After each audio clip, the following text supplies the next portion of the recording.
चलो शुरू किया जाए क्लास भाई। हम आपको हिंदी में पर्यायवाची कुछ लिखाए थे, तो उनको आप लिख तो जरूर लिए हैं, दिमाग में सेट हो गए होंगे, और अगर पेपर में उससे आएगा तो आप कर भी लेंगे। उनको याद करने की जरूरत नहीं है, एक बार दिमाग से गुजर गया है, अब पेपर में आएगा तो कर लेंगे आप। देखो, पर्यायवाची की तरह ही एक होता है अनेकार्थी शब्द।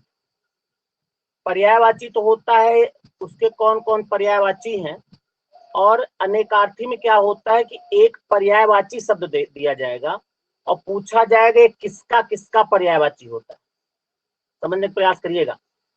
पर्यायवाची में होता है एक शब्द दिया जाएगा, उसके पर्यायवाची कितने होते हैं ये बताना है। और अनेकार्थी का मतलब ये होता है कि एक पर्यायवाची शब्द दिया जाएगा और एक शब्द दिया जाएगा और पूछा जाएगा ये शब्द किसका किसका पर्यायवाची होता है सेम लगभग वैसे ही, लेकिन थोड़ा सा ध्यान देना होता है।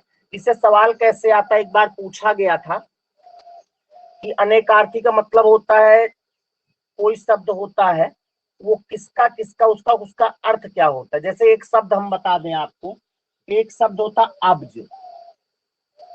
अब ये पूछा जाएगा कि अब्ज का एक अर्थ तो दे देंगे, पूछेंगे अब्ज का दूसरा अर्थ क्या होता है, तो आपको आना चाहिए कि अब्ज जो है किसका किसका पर्यायवाची होता है, यानी इसके कितने अर्थ होते हैं।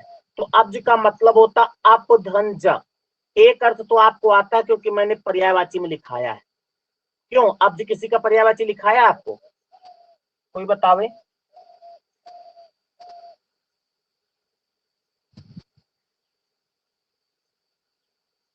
कोई बोले?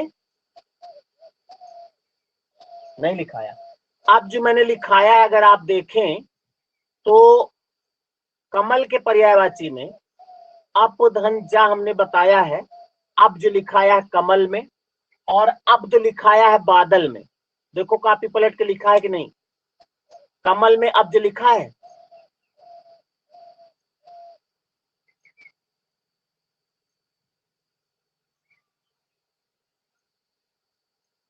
यस सर, लिखा है। हाँ लिखा है। तो अब ठीक है।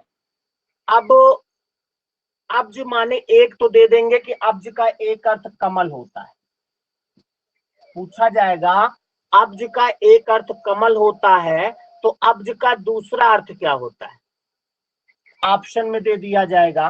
मान लिया पहला ऑप्शन दे दिया गया कपूर, दूसरा ऑप्शन दे दिया गया आपका चंद्रमा, तीसरा ऑप्शन दे दिया गया शंख, चौथा ऑप्शन दे दिया गया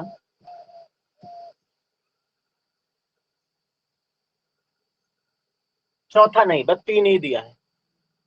तो आपको अगर आता है तो आप कर लेंगे। अब्ज का एक अर्थ कमल, सवाल ऐसे लिख के आएगा, अब्ज का एक अर्थ कमल होता है तो अब्ज का दूसरा अर्थ क्या होता है, कोई जानता है?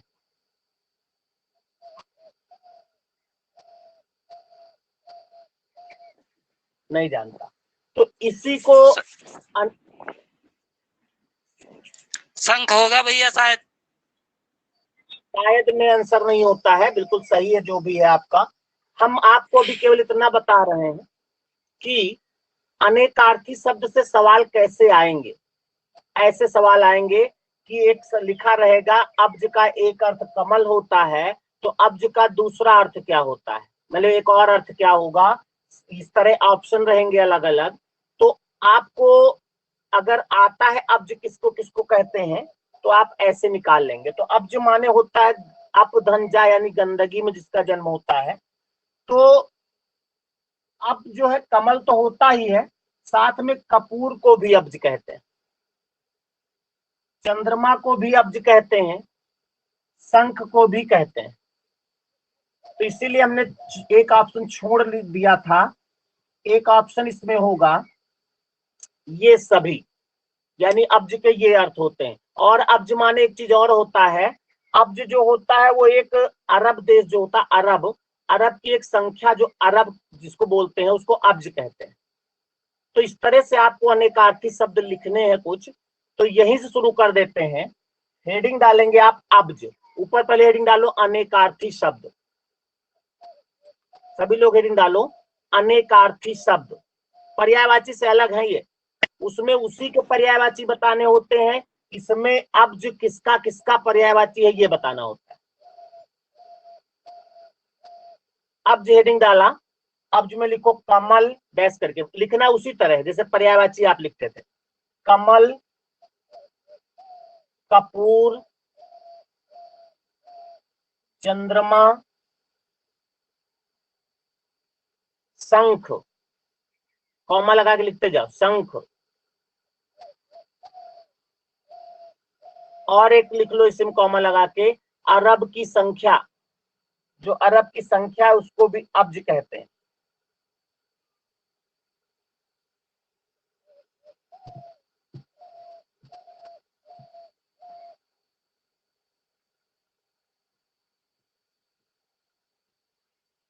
उसके बाद एक शब्द है अब्द, खाली जा की जगह पे दा हो गया, थोड़ा सेंस लगाओगे तो मालूम पड़ जाएगा, हमने हालांकि बताया भी था। अब्द कहते हैं, दा लगता है तो क्या होता है, बादल, तो अब्द बादल को कहते हैं। और किसको कहते हैं,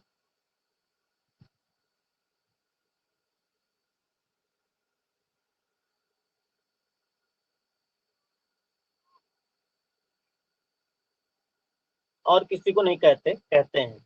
आप एक शब्द सुने होंगे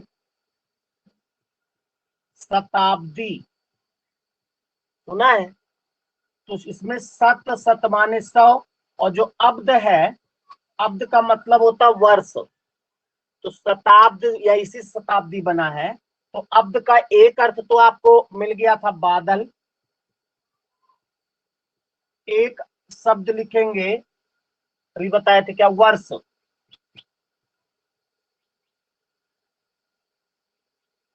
वर्षा पढ़ रही है ना, अब्द का एक अर्थ वर्षा भी होता, वर्षा। तो अब्द के 3 अर्थ याद रखना है। बादल तो आपको मालूम है, दा लगा है। साल शताब्दी से याद रखिएगा, अब्द जो होता वर्ष होता है, और वर्षा जो होता है, बरसात जो होती है, उसको भी अब्द कहते हैं।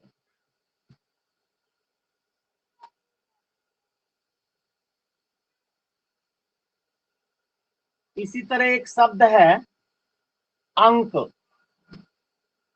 अंक किसका किसका पर्यायवाची होता है, एक तो अंक जानते ही हो, 1 2 3 4 जो अंक है, तो एक तो अंक होगा ही, गिनती वाले अंक जो होते हैं।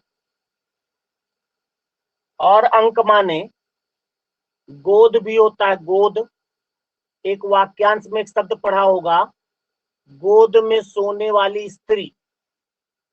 गोद में सोने वाली स्त्री को क्या कहते हैं, अंकशायनी। बिल्कुल, अंकशायनी कहते हैं।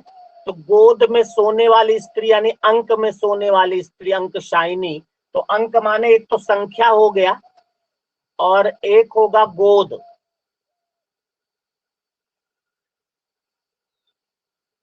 और आप लोग वो देखते हो सीरियल बहुत सारे, तो जो नाटक होता, नाटक कोई नाटक का जो भाग होता है उसको लिखते हैं अंक 46, अंक 45, ऐसा लिखते हैं।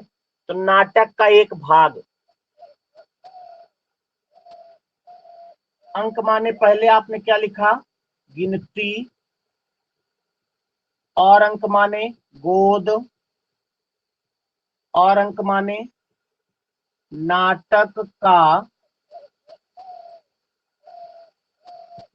एक भाग अंक कहलाता है।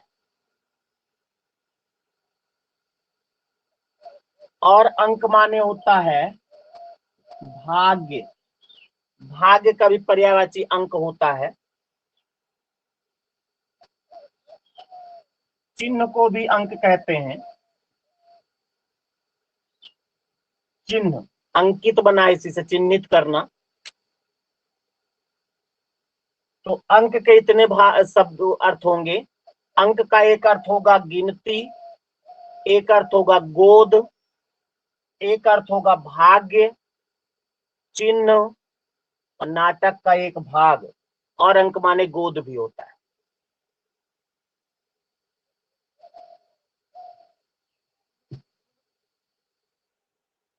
उसके बाद एक शब्द है सारंग, बहुत इंपॉर्टेंट शब्द है, इसको बहुत अर्थ में प्रयोग किया जाता है। ये सारंग, इसमें हम यही चाहेंगे जितने जानते हो पहले लिख डालो, क्योंकि बहुत सारे आप जानते हो सारंग।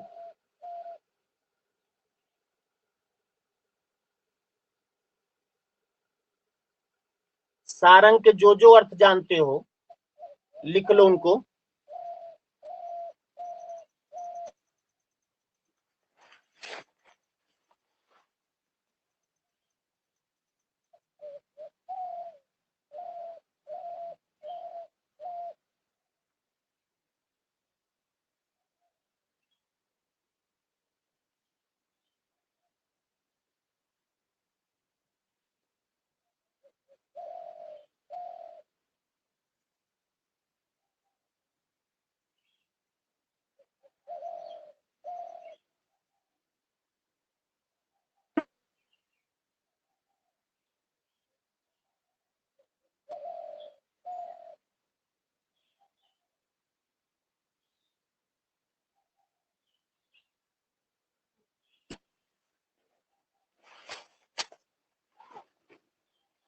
कुछ तो लिखे होंगे पक्का। सारंग में हम बोल रहे हैं, पहले आप लिख लो। एक लाइन याद है हमको, आप लोगों ने भी पढ़ा होगा। सारंग ले सारंग चलो, सारंग पहुंचो जाए, जब सारंग सारंग लख्यो, तो सारंग छूटो जाए। इसमें जितने भी सारंग हैं सबके अलग अलग अर्थ हैं। तो अब सारंग माने पहले लिखो हिरन, हिरन अगर लिखा है तो अच्छी बात है, नहीं तो लिख लो हिरन। कमल, कमल को भी सारंग कहते हैं, बहुत सारे सारंग के अर्थ होते हैं। कामदेव, कामदेव का भी सारंग होता है। कोयल,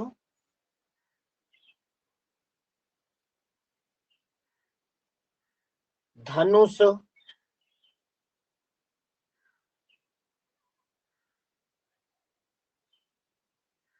और एक तो सारंग ममाखी होता है, सुना नाम सारंग ममाखी, मधुमक्खी। यानी सारंग जो है मधुमक्खी का भी पर्यायवाची होता है, मधु, मधुमक्खी। कपूर,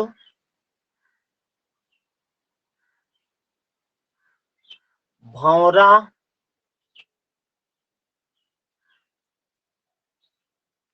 हंस,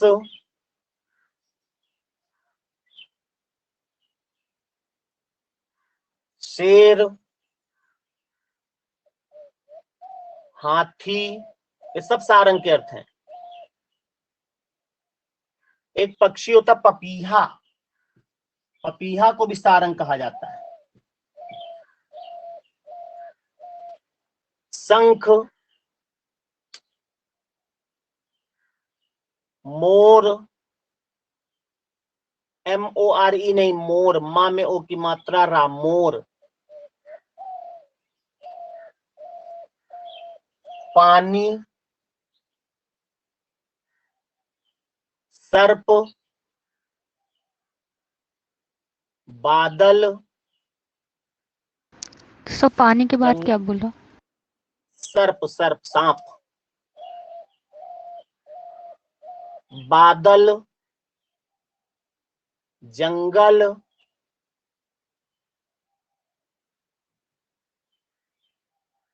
और बहुत हो जाएंगे आदि। इतने सर्प का मतलब होता है, वो सारंग का मतलब। तो आपसे पूछा जाएगा इसमें, हालांकि सारंग नहीं पूछा गया आज तक, ना पूछा जाए, क्योंकि बहुत सारे अर्थ होते हैं इनके। कुछ तो हमने लिखाए हैं, कुछ नहीं भी लिखा पाए होंगे, बहुत सारे होते हैं। अब हेडिंग डालो पानी। पानी के पर्यायवाची नहीं लिखना है आपको, पानी का कौन कौन सा अर्थ होता है, यानी अनेक अर्थ होते हैं इसके, एक अर्थ नहीं होता, कई अर्थ होते हैं। तो एक तो पानी का अर्थ जानते होगे, कौन सा, ये वाला, ये जो ये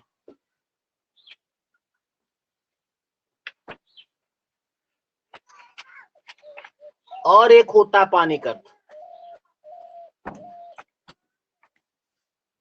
एक दोहा आपने सुना होगा, रहीमन पानी राखिए, बिन पानी सब सून, पानी गए न उबरे, मोती मानुष चून। यहाँ तो पानी के 3 अर्थ निकल आए।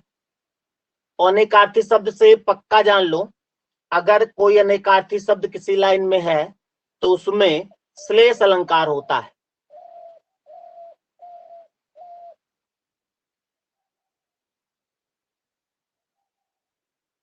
पानी का एक अर्थ क्या लिखा? जल लिखा, जल। एक होता मोती मानुष चून, मानुष के साथ इज्जत, पानी का अर्थ इज्जत होता है, कहते हैं आंखों का पानी गिर गया। और पानी माने चमक, 3 अर्थ तो यहीं से मिल गए। पानी, फिर से बोल इज्जत। दीजिए। पानी के अर्थ पहला लिखो जल, दूसरा लिखो इज्जत, तीसरा लिखो चमक।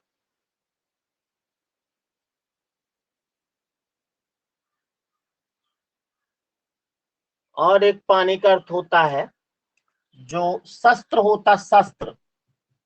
शस्त्र जानते हो? शस्त्र किसे कहते हैं? कई बार बताया हमने, कोई बताए शस्त्र किसे कहते हैं?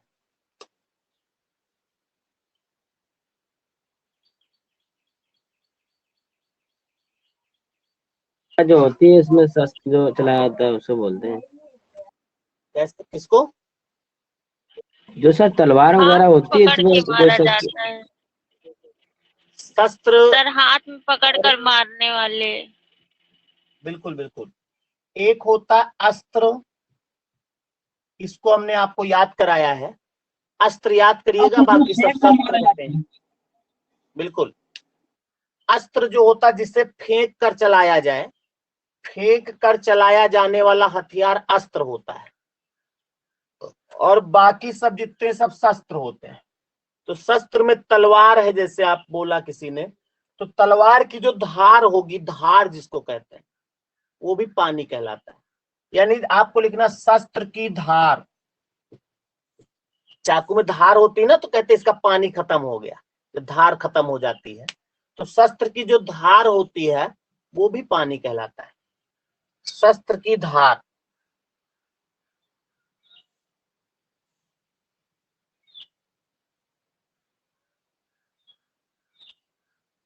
उसके बाद भैया एक कहते हैं पानी के बूंद ना बची हैं।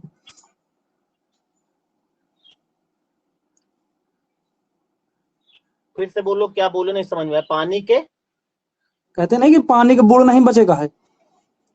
पानी का बूंद, पानी के का बूंद बूंदा नहीं नहीं। बचेगा। हाँ, तो वो हाँ। पानी वहां पर पानी का अर्थ जल ही है बेटा, वहां पर कोई दूसरा अर्थ नहीं है। पानी का बूढ़ा नहीं बचेगा, मतलब उसमें पानी का अर्थ जल ही है, तो वो जल लिखाया तो हमने। जल, चमक, चमक मतलब होता है मोती में जैसे चमक होती है, और इज्जत, आंखों का पानी गिर गया, और शस्त्र की जो धार होती है उसको पानी कहते हैं। सर लज्जा भी स्वाभिमान भी होगा भैया। वही इज्जत हुआ भाई, वही इज्जत हुआ। एक शब्द है माधव। माधव तो एक दो के हमें याद है, पर्यायवाची हमने लिखाया है अभी पिछले क्लास में। तो माधव के अर्थ क्या क्या होते हैं, किसका किसका पर्यायवाची होता है ये?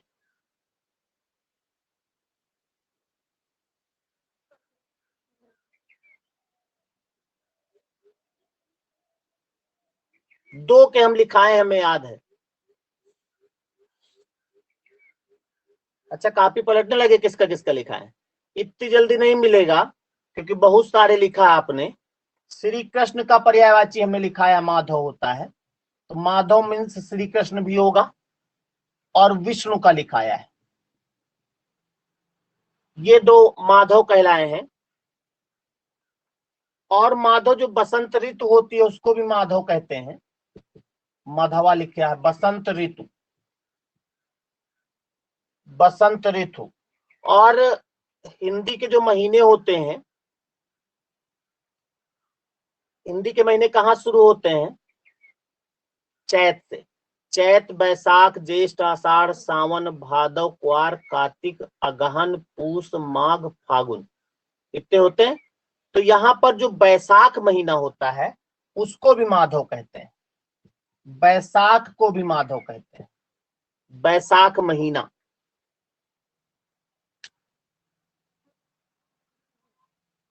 तो माधव के 5 अर्थ हैं, 4 हैं, कृष्ण, विष्णु, बसंत ऋतु और बैसाख।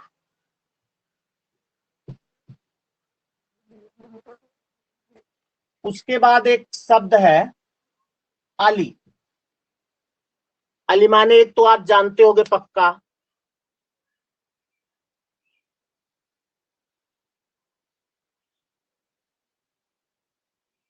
क्या क्या जानते हो लिख डालो।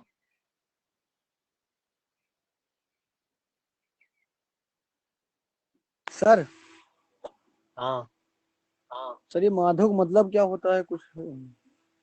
माधव इनका पर्यायवाची होता है भाई, कृष्ण का, विष्णु का, ये सब याद रखना और कुछ नहीं। लाइट ठीक है, हिल गया,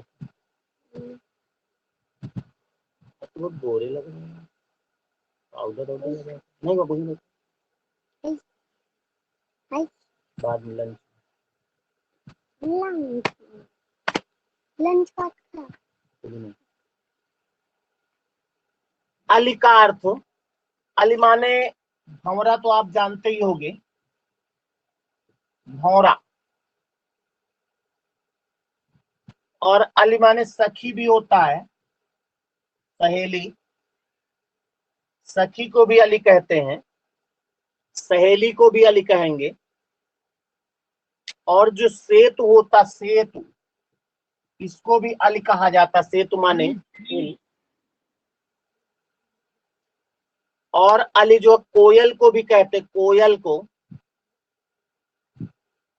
अब आपकी जिम्मेदारी ये बनती है, जैसे अली जो कोयल की पर्यायवाची है, तो अभी क्लास खत्म होने के बाद, टेस्ट होने के बाद, अभी जो लोग पहली बार या पहले दिन क्लास पढ़ रहे हैं, है एक दो लोग, जैसे घनश्याम है शायद, और एक दो लोग हैं, तो उनसे हम बता दें भी 11 बजे तक क्लास चलेगी और 11 बजे से टेस्ट होगा इसी ऐप पर, तो उसको टेस्ट भी आपको देना है। उसके बाद टेस्ट जो है 40 मिनट का है, तो 11:40 पे आपको छुट्टी मिलेगी। तो कहाँ से टेस्ट की बात याद आ गई? अली, अच्छा अली की बात हो रही थी। तो हाँ, जैसे हम बता रहे थे, जैसे हम अली माने हमने बताया कोयल भी होता है, तो आपकी जिम्मेदारी बनती है कि पिछले जो कॉपी मैंने पर्यायवाची लिखाई है उसमें ढूंढना कि कोयल कहाँ है, और कोयल वाले में अली पर्यायवाची बढ़ा लेना। इसी तरह जैसे भंवरा का लिखाया होगा तो भंवरा में भी अली बढ़ा लेना, इस तरह। तो अली के इतने अर्थ होते, उसमें एक एक जिसका जिसका हो, मैंने लिखाया हो तो बढ़ा लेना, और नहीं लिखाया है तो ऐसे लिखा रहने देना। सेतु हो गया, कोयल हो गया, और पर्यायवाची अभी फिर हम एक झटका देंगे, एक बार और लिखाएंगे जो छूटे हैं, क्योंकि ज्यादा नहीं लिखा इसलिए क्योंकि कंटिन्यू बोरियत लगती थोड़ा सा। मदिरा, शराब भी अली होता है।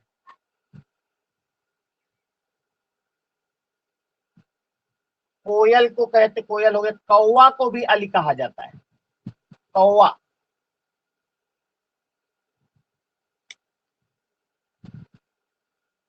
बांध जो होता, बांध भी अली कहलाता है, बांध।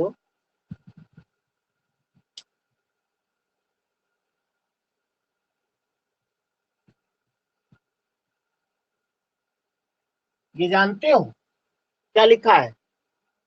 बिच्छू, बिच्छू भी अली होता है।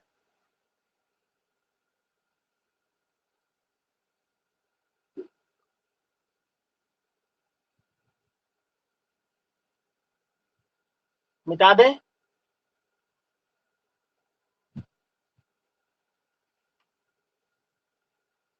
उसके बाद हेडिंग डालो नाक। नाक के कौन कौन से अर्थ जानते हो आप?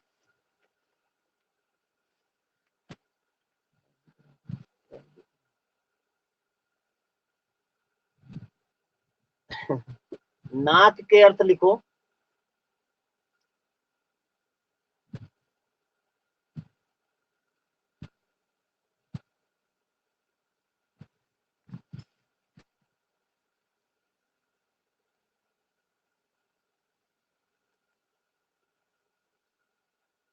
जो आप लोग समझ रहे हो, सही समझ रहे हो। नाक का एक अर्थ होता नासिका, ये नासिका सबके है। और नाक का एक अर्थ होता अंतरिक्ष, अंतरिक्ष।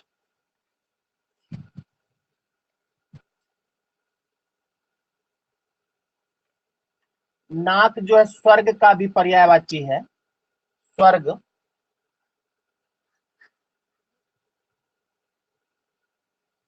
इज्जत, कहते हैं ना यार, नाक बचा ली, नाक रख ली, तो इज्जत भी होता है नाक का अर्थ।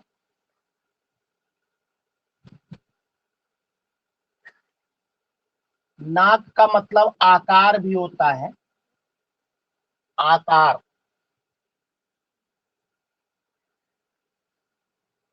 इज्जत मतलब मान भी होगा, मान है, प्रतिष्ठा है, ये सब नाक का मतलब होगा।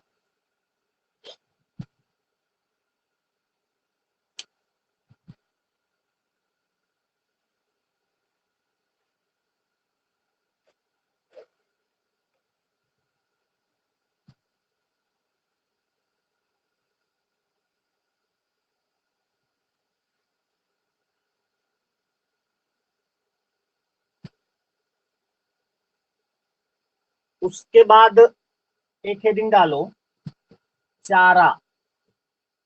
चारा के क्या क्या अर्थ आप जानते हो? चारा जिसके पास नहीं होता है उसको कहते हैं बेचारा।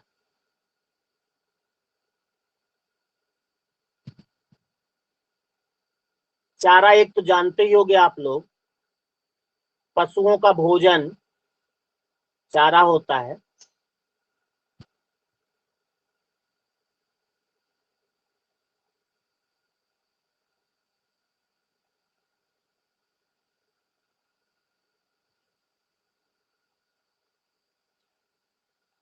और चारा का एक अर्थ होता है उपाय। यही कहते कि जिसका कोई चारा नहीं है, अब इसका कोई उपाय नहीं है। घास को भी चारा कहते हैं।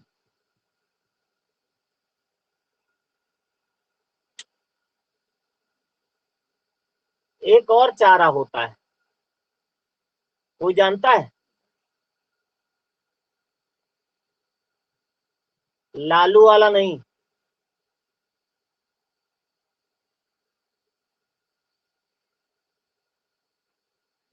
जो मछली पकड़ने के लिए कांटे में लगाते हैं। हाँ वही चाउमीन ना। देखो, एक होता है बंसी, जानते हो इसको? बंसी होता है मछली पकड़ने का कांटा, जो कांटा होता है उसको बंसी कहते हैं। और बंसी में ही ऐसे तो मछली फंस नहीं जाती, बंसी में एक चीज लगाई जाती है, ज्यादातर लोग केचुआ लगाते हैं, जो भी चीज लगाया जाए उसको भी चारा कहते हैं। जो भी मछली जो कटिया से पकड़ने जाते हैं, उनसे बात करो तो वो ये शब्द यूज करते हैं, कहते हैं यार खाली चारा खा जाती है बार बार, तो चारा कहते हैं उसको। तो इसको लिखेंगे कैसे आप? लिखो, जिस वस्तु को, चारा में लिखना है, जिस वस्तु को बंसी में लगाकर, जिस वस्तु को बंसी में लगाकर मछली फंसाई जाती है, मछली फंसाई जाती है।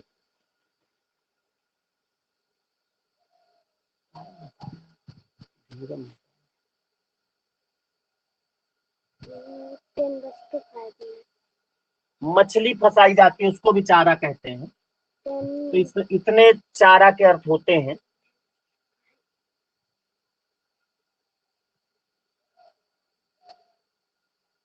अब एक शब्द जीवन। जीवन का कौन कौन अर्थ होता है? एक तो आप जानते ही हो, जिंदगी, जीवन, ये जो जीवन चल रहा है सबका, जिंदगी। और जीवन, जल ही जीवन है, जल।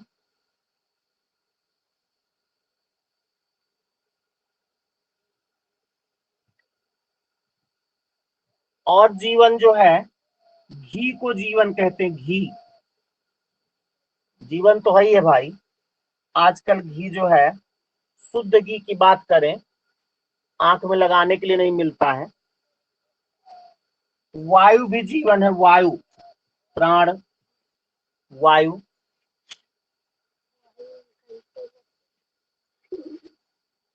परमात्मा को भी जीवन कहते हैं, परमात्मा।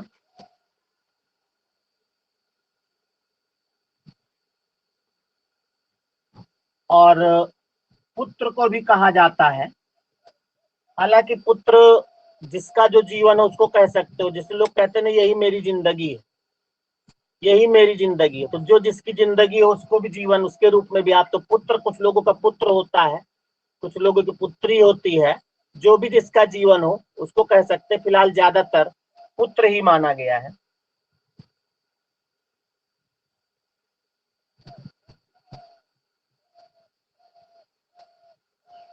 क्या बताया था भैया? पहले क्या बोला था? पहले कौन सा था? पहले हमने बोला है, अब तो भूल गए पहले क्या बोला है, कोई बता दो भाई। घी घी भैया, घी। पहले घी बोला था,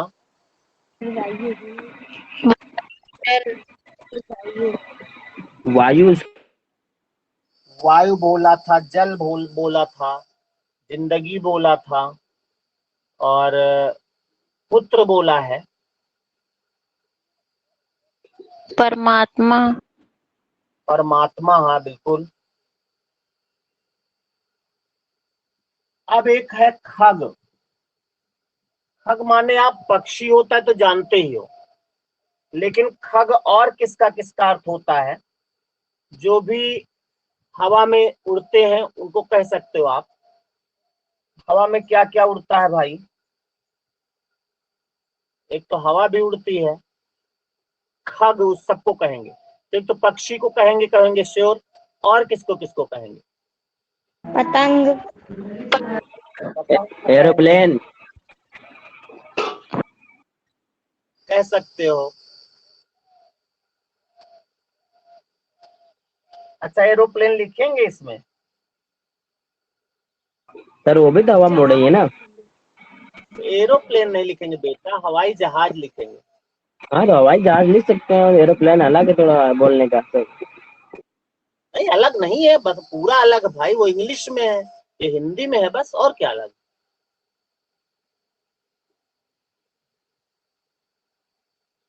हेलीकॉप्टर नहीं और ले सकते भैया? ऐसे तो फिर बहुत सा, ऐसे तो फिर पक्षी जैसे लिख दिया ना, पक्षी, तो फिर गौरैया भी लिखो, चील लिखो, कोयल लिखो, तोता लिखो, ये सब पक्षियों के नाम लिख लो। भाई हेलीकॉप्टर है क्या?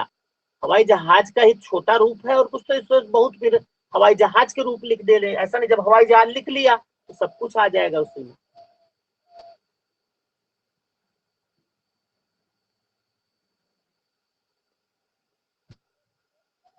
और खग बताओ किसको लिखेंगे? पक्षी का, और बाण को भी लिखेंगे, बाण भी हवा में उड़ते हैं। खग इसका भी पर्यायवाची होता है। हवा में सूर्य भी उड़ता है, हमने बताया ना, पतंग उसका पर्यायवाची होता है, जिसको खग भी कह सकते हैं, सूर्य। और सूर्य ही नहीं, चंद्रमा भी, चंद्रमा कोई और कहीं थोड़े रहता है। ग्रह जितने होते सब, तो ग्रह कह सकते हो, चंद्रमा कह सकते हो, सूर्य कह सकते हो, हवा में ही उड़ते हैं। सभी ग्रह नहीं, मतलब कुछ, जैसे पृथ्वी नहीं होगा। और वायु को भी खग कहते हैं, वायु।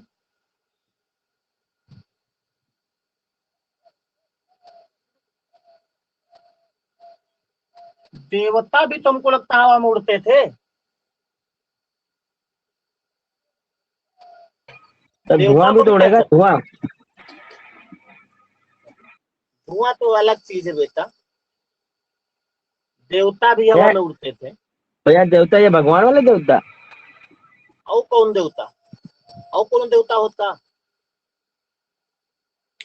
आदमी का नाम भी देवता होता है ना। कौन बोल रहा, सर नाम नहीं बादल भी पहचान? होगा क्या? अभिषेक एक मिनट विश्वकर्मा। बेटा। अच्छा, अभिषेक विश्वकर्मा बोल रहे हैं। तुम्हारे देवता नाम है किसी का? गांव में एक लोग का नाम- एकदम कॉमन सेंस की बात नहीं कर रहे हो बेटा, पढ़ाई थोड़ा सीरियस लो बउआ। अच्छा तुम बताओ, गांव में किसी का नाम होगा तो उसका पर्यायवाची तुम लिखोगे और कहोगे मेरे गांव में एक लोग है, ब्रैकेट में लिख दोगे क्या? थोड़ा सा पढ़ाई लिखाई वाले में आओ बेटा, जी भैया। थोड़ा सर सीरियस बादल हो भी जाओ। होगा क्या? और सुनो, हाँ और बता रहे हैं बेटा, पहले अभिषेक को थोड़ा समझा दें। मेन चीज भैया कहते हो ना, इसलिए समझा रहे हैं। सर जी होते तो क्या दिक्कत, हम तुझसे बातें न करते, 200 रुपया जमा तुम्हारा रिश्ता रहता। लेकिन भैया कहते हो ना, इसलिए समझाते कि पेपर में आ जाए तो गलत ना हो, है ना, इसलिए समझाते हैं। सर जी कहो तो सब समय नहीं है। तो खैर तुम्हारी इच्छा। फिलहाल बादल जो बेटा है वो हवा में उड़ता है, कह सकते हो इसको भी। सही है, बिल्कुल सही कॉन्सेप्ट लगाया। तो कितने खग माने होंगे? उसके बाद फिर अगला सर जो बादल है नहीं होगा? आपको लिखना। क्या कह रहे हो महेंद्र? सर बादल नहीं होगा, बादल? कहे तो है, हो जाएगा बेटा। उसके बाद लिखो घट। घट के क्या क्या अर्थ जानते हो?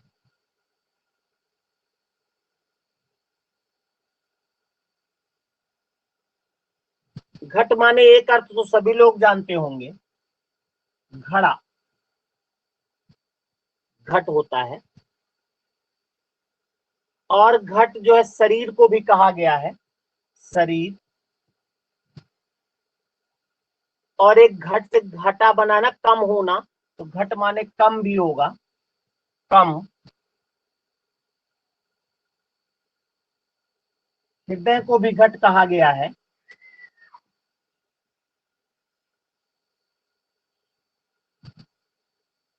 घट घट में राम है, तो घट भी कहा गया उसको।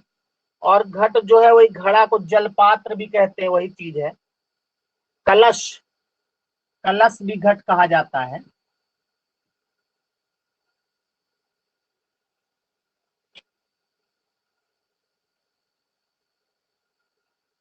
हृदय कहते हैं, तो मन को भी कहा जाएगा, मन, घट।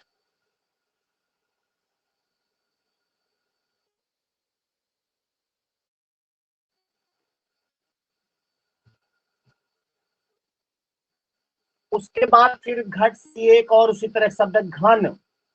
घन के दो तीन अर्थ तो आप जानते ही हो, पहले लिख डालो अपने आप। घन के क्या क्या अर्थ जानते हो?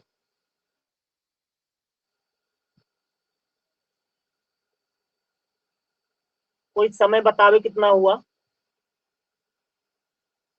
10-14। 10:14। ठीक है, ठीक। घन के अर्थ लिख लो।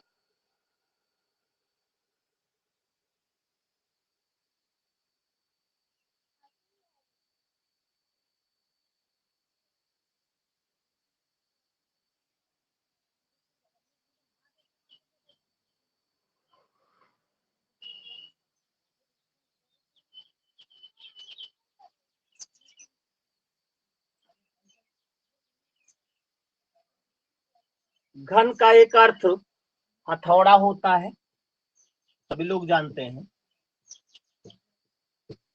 घन का एक अर्थ हथौड़ा, और घन माने बादल, जानते ही हो।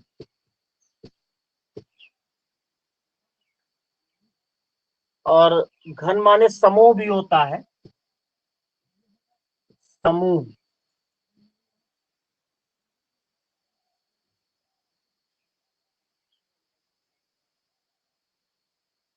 और घन माने बड़ा होता है, विस्तार।